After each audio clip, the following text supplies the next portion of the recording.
ഈ പോസ്റ്റ് ആളുകൾ ഷെയർ ചെയ്തപ്പോഴാണോ മനസ്സിലായത് ഞങ്ങൾക്ക് തമ്മിൽ പിരിയാൻ പറ്റൂല എന്നുള്ളത്? അല്ലല്ല, പിരിയാൻ പറ്റില്ല എന്നുള്ളത് അത് എഴുതുമ്പോഴും അതല്ല, ആളുകൾ ഷെയർ ചെയ്തപ്പോഴേ പേടിച്ചു പോയോ? പേടിച്ചു, അതും പേടിച്ചു, ഭയങ്കര പാനിക്കായി. അതാ പറഞ്ഞത്. അപ്പം എന്നെ ഇങ്ങനെ ആൾക്കാർ വിളിക്കുന്നു, നമ്മുടെ സുഹൃത്തുക്കളൊക്കെ ഓടി വീട്ടിൽ വരുന്നു. സിനിമയിലുള്ള എത്ര പേര് എന്റെ വീട്ടിൽ വന്നറിയോ? കാരണം ഞങ്ങളെ ഒരു ഡിവോഴ്സ് ആയിട്ടോ അല്ലെങ്കിൽ ഞങ്ങളെ വേറൊരു രീതിയിൽ ചിന്തിക്കാൻ പറ്റില്ല. കാരണം ലക്ഷ്മി എന്ന് പറയുമ്പം ജയ്ഷേട്ടൻ അവിടെ ഉണ്ട്, ജയ്ഷേട്ടൻ എന്ന് പറയുമ്പോൾ ലക്ഷ്മി ഉണ്ട്. ഞങ്ങൾ ഇല്ലാത്ത ഒരു ചേച്ചിനെ പറയുന്നത് പട്ടണക്കാട് പുരുഷോത്തമന്റെ അഡ്രസ്. ഇനിയിപ്പം ഞാൻ ഡിവോഴ്സ് അല്ല, എനിക്ക് എന്ത് പറ്റിന്ന് പറഞ്ഞാലും അത് മാറ്റാൻ പറ്റില്ല. അപ്പൊ അതൊന്നുമല്ല, എന്നെ സംബന്ധിച്ചതൊരു ഭയങ്കരമായ ഒരു വൈകാരിക ബന്ധമാണ്. ജയ്ഷേട്ടന് ഞാൻ എന്റെ 16 വയസ്സ് തൊട്ടുള്ള ശീലമാണ്. ഇപ്പൊ എനിക്ക് 40 വയസ്സായി. ഇത്രയും 24 വർഷമായിട്ട് എന്റെ ടീനേജ് മുതൽ ഞാനൊരാളെ കണ്ടുകൊണ്ടിരിക്കുകയാണ്. അദ്ദേഹത്തിന്റെ ഒപ്പം വളർന്ന ഒരു കുട്ടിയാണ് ഞാൻ. ഇപ്പോഴും ജയ്ഷേട്ടൻ എന്നെ മാധുവിനെയും വെച്ചിട്ടാണ് കമ്പയർ ചെയ്യുന്നത്. മാധുവിനെക്കാട്ടി ഇച്ചിരി വലുത്, അത്രയല്ലേ ഉള്ളൂ ലക്ഷ്മി എന്നുള്ള ഒരു ആറ്റിറ്റ്യൂഡിലാണ്. ഏട്ടൻ ശരിക്കും പറഞ്ഞാൽ എന്നെ ഒരു മകളെ പോലെയൊക്കെയാണല്ലോ കണ്ടോണ്ടിരിക്കുന്നത്.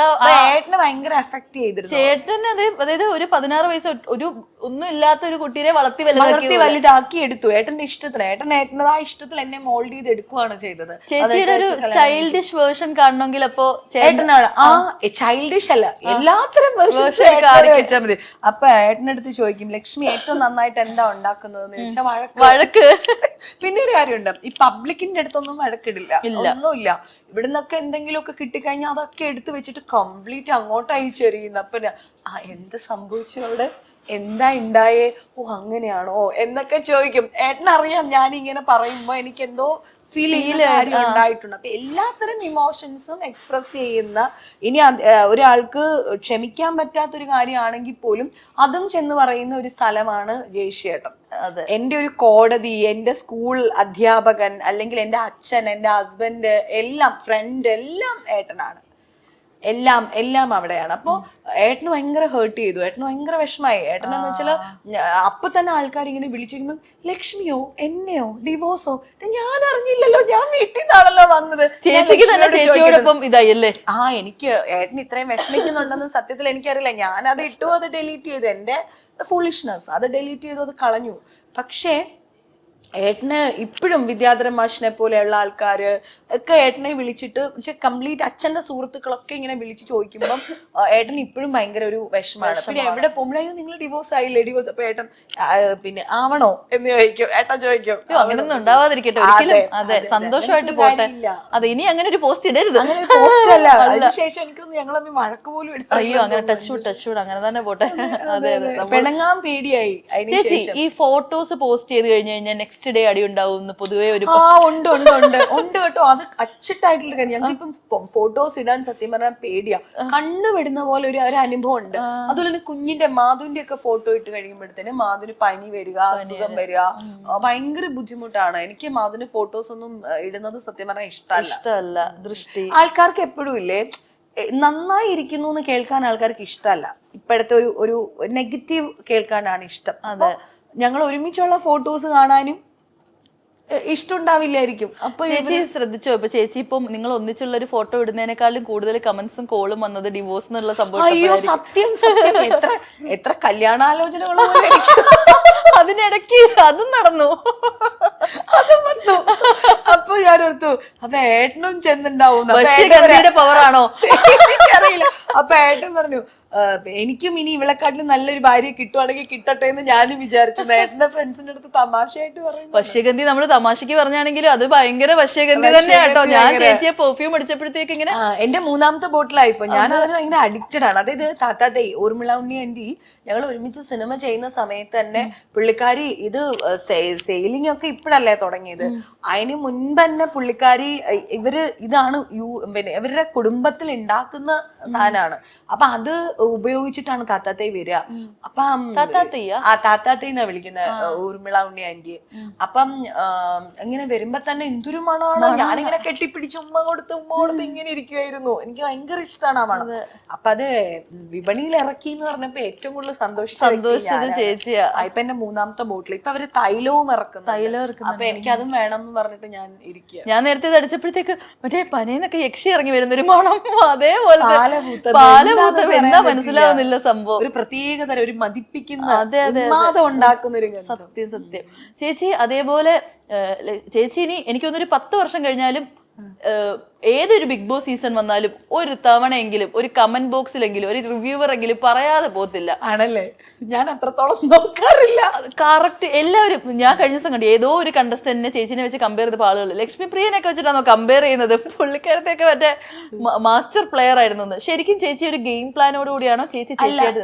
ഞാനായിട്ടല്ലേ നിന്നത്. സത്യം പറഞ്ഞാൽ ബിഗ് ബോസ് എന്ന് പറഞ്ഞാൽ ഇങ്ങനത്തെ ഒരു സംഭവമാണെന്ന് അറിഞ്ഞിരുന്നെങ്കിൽ ഞാൻ പോത്തതേ ഇല്ലായിരുന്നു. എന്റെ ഇന്നസെൻസ് കൊണ്ടാണ് ഞാൻ ആ പ്രോഗ്രാമിലേക്ക് പോയത് തന്നെ.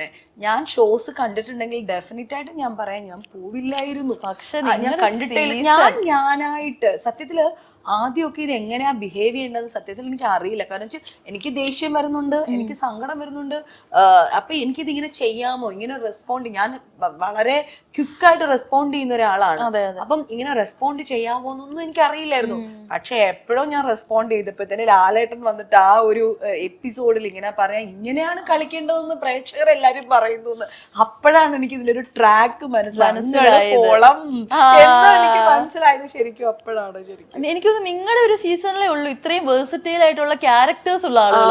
ഓരോ ആളുകൾക്കും ഓരോ ക്യാരക്ടേഴ്സ്. അതെ അതെ അതെ അതെ എല്ലാരും ഭയങ്കര ഭയങ്കര അവരവരുടെ എന്താ പറയാ സ്വഭാവത്തിൽ വളരെ വളരെ പവർഫുൾ ആയിട്ടുള്ള ആൾക്കാരായിരുന്നു. അതെ. ചേച്ചിക്ക് അതിലെ ഫേവറേറ്റ് കണ്ടസ്റ്റൻസ് ഇപ്പൊ അന്ന് എന്റെ എപ്പോഴും ഫേവറേറ്റ് റോബിൻ. അതെന്ന് വെച്ചാല് അത് റോബിൻ അങ്ങനെ ഒരു വെൽ പ്ലെയർ അല്ലെങ്കിൽ വേറെ എന്തെങ്കിലും അങ്ങനെയുള്ളതുണ്ടല്ല, നല്ലൊരു മനുഷ്യനാണ്.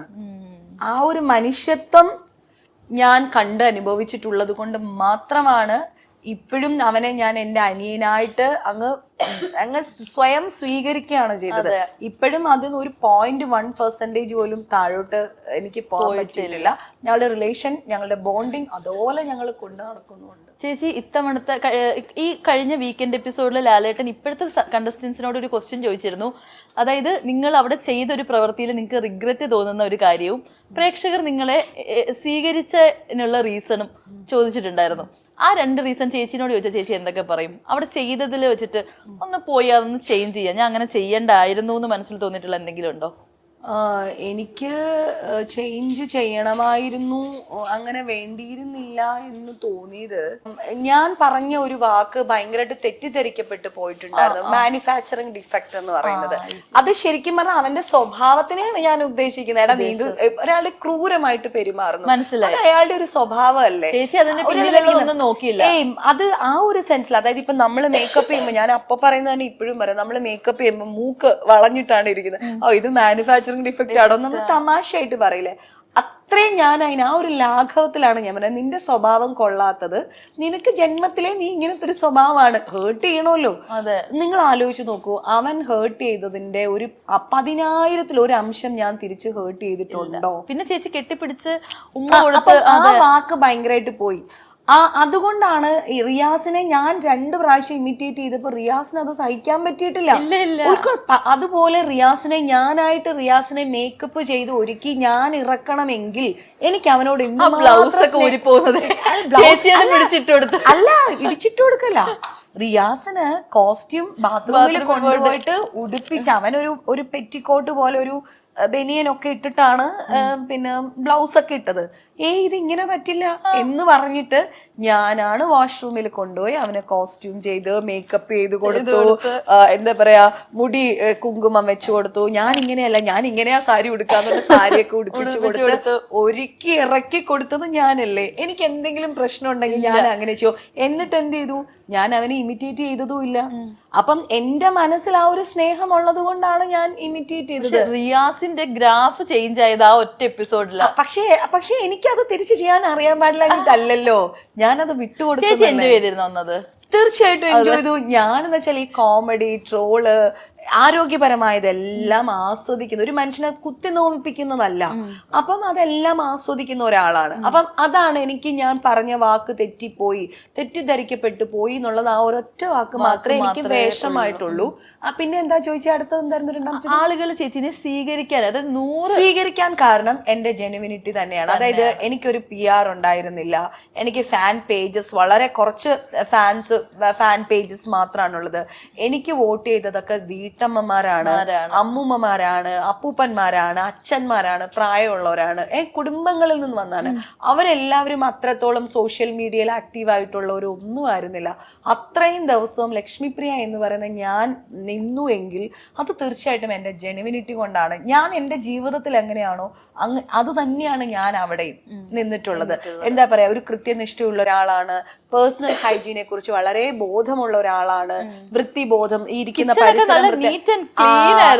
പല എപ്പിസോഡും നിങ്ങൾ ശ്രദ്ധിച്ചാൽ മനസ്സിലാവും. ഇനിയും റിപ്പീറ്റ് ചെയ്ത് നോക്കിയാൽ ലാലേട്ടൻ വരുന്ന വീക്കെൻഡ് എപ്പിസോഡ്സിൽ എല്ലാവരും റെഡി ആവാനായിട്ടൊക്കെ ബ്രേക്ക്ഫാസ്റ്റിന്റെ പാത്രമൊക്കെ മെസ്സിയാക്കി ആ സിങ്കിനകത്ത് നിറച്ചിട്ടിടും. അപ്പൊ ഇവർ പറയും വൈറ്റ് ഡ്രസ്സാണ് ഇട്ടിരിക്കുന്നത് എന്നൊക്കെയാണ് ഇവർ എക്സ്ക്യൂസ് പറയാ. ഞാൻ കിച്ചൺ ടീമിൽ പോലും ആയിരിക്കില്ല, എനിക്കത് അദ്ദേഹം വന്നിട്ട് ഇതൊക്കെ കാണുമോ എന്നൊക്കെ ഒരു എനിക്ക് അതെല്ലാം ഒരാളെ അതായത് ഒരാളെ കാണിക്കാനല്ലല്ലോ. ഫസ്റ്റ് ഓഫ് ഓൾ നമ്മൾ മനസ്സിലാക്കേണ്ടത് വൃത്തിയാക്കുന്നത് എപ്പോഴും നമുക്ക് ആ വൃത്തി ബോധമുള്ളത് കൊണ്ടാണ്. ഇത് മറ്റൊരാൾ കാണും എന്നുള്ളത് കൊണ്ടല്ല ശരിക്കും പറഞ്ഞ. അപ്പോൾ ഞാൻ വൈറ്റ് ഡ്രസ് ആണെങ്കിലും ഇട്ടിട്ട് അകന്നൊക്കെ നിന്നിട്ട് അതെല്ലാം കഴുകി ക്ലീൻ ചെയ്തു പോയിട്ടാണ് ഇരിക്കുന്നത്. അപ്പൊ അത് ശരിക്കും ലക്ഷ്മി എന്ന് പറയുന്ന, പിന്നെ ഞാൻ എന്റെ പ്രാർത്ഥനയാണെങ്കിലും ഞാൻ കുളിച്ചിട്ടേ ഭക്ഷണം കഴിക്കുള്ളൂ, കുളിച്ചിട്ടേ വെള്ളം കുടിക്കുള്ളൂ, ഇതൊക്കെ നമുക്ക് വരുത്തി തീർത്ത് എത്ര ദിവസം ചെയ്യാൻ പറ്റും? പറ്റില്ല. അതെന്റെ ക്യാരക്ടറാണ്, അതെന്റെ ക്യാരക്ടറാണ്. എപ്പോഴും അങ്ങനെയൊക്കെ തന്നെ ഒരു വ്യക്തിയാണ് ഞാൻ.